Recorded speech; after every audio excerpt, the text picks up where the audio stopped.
Il a révolutionné le tango. Astor Piazzolla, virtuose du bandoneon, dont on fête le centenaire de la naissance la semaine prochaine. Nous verrons que la relève est assurée. Célèbre musicien et compositeur, Astor Piazzolla a révolutionné le tango et il continue de faire des émules. Louise Jalut en fait partie. Cette jeune bandéoniste vient de sortir un disque dans lequel elle revisite avec talent et singularité les plus beaux titres de son maître. Nathalie Ether et Christophe Vignal l'ont rencontrée.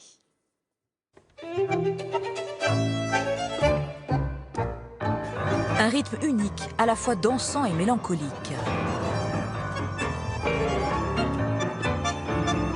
Ce soir-là, Louise Jalut et ses musiciens offrent un voyage en terre argentine.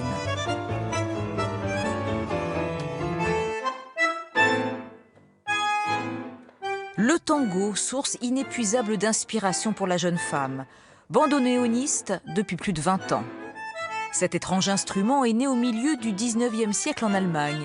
Il a depuis traversé les ans et les continents. Le bandoneon, c'est un instrument à vent, à clavier.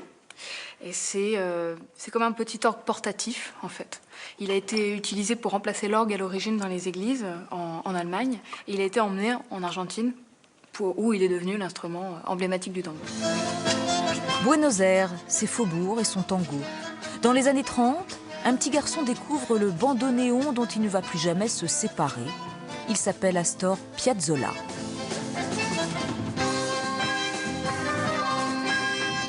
À la fois musicien et compositeur, tout au long de sa vie, il va emmener le tango aux confins du jazz et de la musique contemporaine.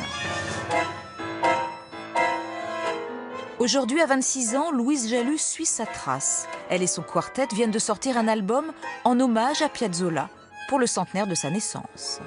Piazzolla, pour moi, c'est une très grande figure du bandoneon, mais du bandoneon moderne et du tango moderne.